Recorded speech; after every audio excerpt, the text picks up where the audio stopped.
မင်္ဂလာပါခင်ဗျာတိတ်ထဝင်ကျွန်းတဲ့အဆောင်လေးများနဲ့မိတ်ဆက်ပေးပါရစေဒီအဆောင်လေးရာဆိုရင်ကျွန်တော်လေဘင်းမှာချိတ်ဆွဲအသုံးပြုတဲ့အဆောင်လေးတွေဖြစ်ပါတယ်ခင်ဗျာအလွန်ရှားပြီးတိတ်ထဝင်သားမျိုးဖြစ်တာကြောင့်လော်ကီသားတွေကြိုက်နှစ်သက်ပါတယ်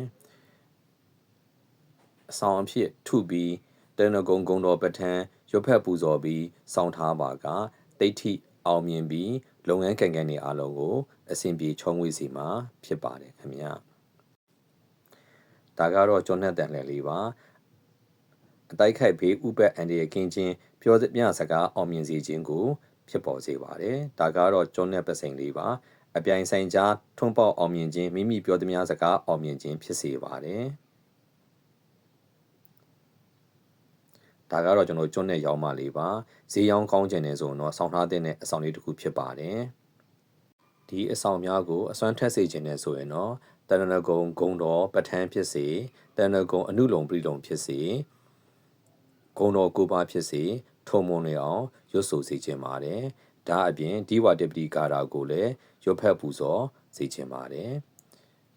ဒိဋ္ဌိဝင်ကျွန်းနဲ့ဆွဲကြိုးအဆောင်ဖြစ်တဲ့တန်လျက်ပစိန်ရောင်းမတို့ကိုမှာယူခြင်းနဲ့ဆိုရင်တော့မြတ်မိတ်တာရဲ့ Facebook page TikTok page က Messenger မှာမှာယူနိုင်တယ်လို့3များကို446 36956 3များကို0809 44956မှာဆက်သွယ်မှာယူနိုင်ပါတယ်ခင်ဗျာ